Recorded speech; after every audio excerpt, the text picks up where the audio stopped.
En el año 357 después de Cristo, las llanuras cercanas a Estrasburgo se convirtieron en el escenario de una de las batallas más impresionantes y decisivas de la historia romana. Allí, un joven comandante llamado Juliano, de apenas 25 años, enfrentó una situación que parecía completamente imposible. Frente a él se encontraba un ejército de aproximadamente 35.000 guerreros alamanni, una gigantesca confederación de tribus germánicas que había cruzado el río Rin con un objetivo claro: destruir definitivamente la presencia romana en la Galia. Juliano solo disponía de unos 13.000 legionarios agotados por años de campañas, hombres cansados, muchos con armaduras dañadas y armas desgastadas, pero que todavía conservaban la disciplina de hierro que había convertido a Roma en dueña del mundo antiguo. La situación del Imperio Romano era crítica. El imperio, que siglos antes había dominado desde Britania hasta Egipto, ahora estaba dividido, debilitado y rodeado de enemigos. En Oriente, los persas sasánidas amenazaban constantemente las fronteras imperiales, mientras en Occidente las tribus germánicas saqueaban provincias enteras.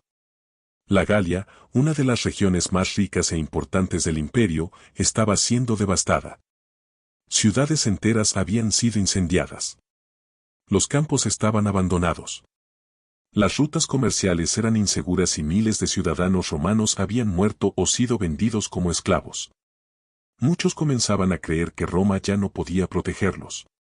En medio de ese caos apareció Juliano. Su historia era extraña para un líder militar. Había nacido dentro de la familia imperial y era sobrino de Constantino el Grande, el emperador que había cambiado la historia de Roma al legalizar el cristianismo. Pero la vida de Juliano estuvo marcada por la tragedia desde muy pequeño.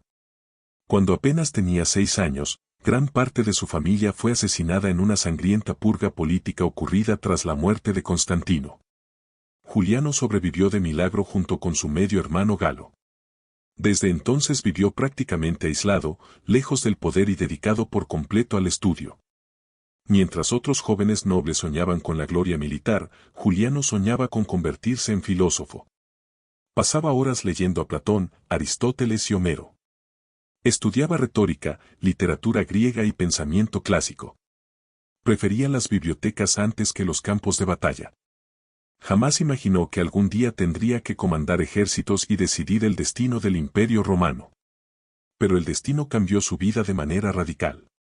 En el año 355 después de Cristo, el emperador Constancio II necesitaba desesperadamente a alguien que pudiera restaurar la autoridad romana en la Galia. Las derrotas militares se acumulaban y la situación parecía salirse de control. Constancio II eligió a Juliano porque pensaba que sería fácil de manejar. Lo veía como un intelectual tímido e inofensivo, alguien sin experiencia militar ni ambiciones políticas peligrosas. Con apenas 23 o 24 años, Juliano fue proclamado César en la ciudad de Milán y enviado a la Galia para enfrentar una crisis que parecía imposible de resolver. Nadie confiaba realmente en él. Los veteranos del ejército romano observaban al joven con escepticismo. Veían a un muchacho delgado, más acostumbrado a los libros que a las espadas.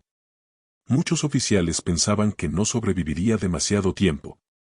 Sin embargo, Juliano poseía cualidades que la mayoría no había visto.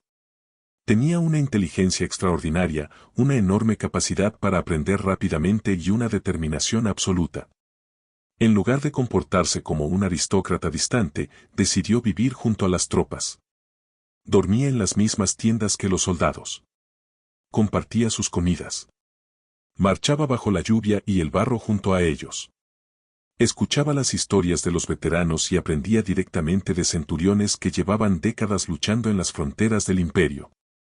Juliano estudió el ejército romano con la misma intensidad con la que antes había estudiado filosofía.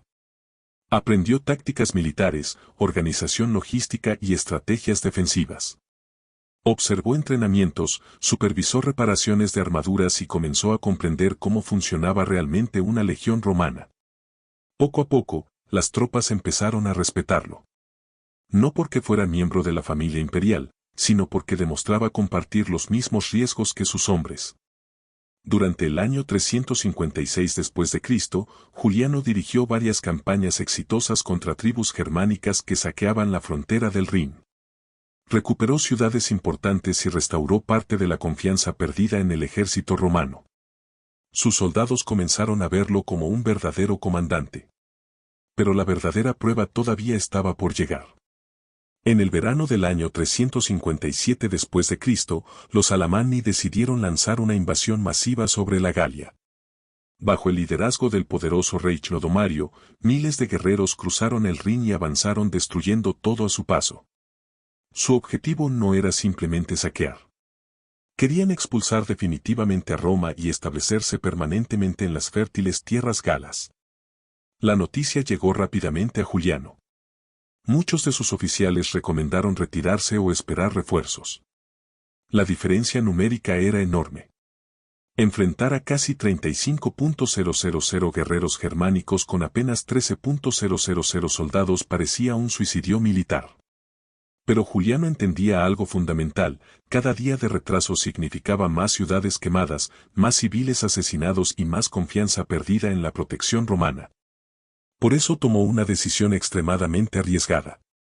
Marcharía inmediatamente hacia Estrasburgo para enfrentar a los Alamanni en campo abierto. Las legiones avanzaron hacia el norte sabiendo que probablemente enfrentaban la batalla más importante de sus vidas. Muchos soldados eran veteranos agotados por años de combate, pero todavía conservaban la disciplina que había convertido a Roma en la potencia militar más temida del mundo antiguo. Juliano dedicó especial atención a mantener alta la moral. Se aseguró de que las raciones fueran distribuidas correctamente, que los heridos fueran atendidos y que las armas estuvieran listas para la batalla. Los Alamanni, por su parte, eran enemigos temibles. Altos, fuertes y acostumbrados al combate brutal, luchaban con espadas largas, hachas y enormes escudos. Su estilo de guerra se basaba en ataques violentos destinados a aplastar las líneas enemigas mediante pura fuerza física.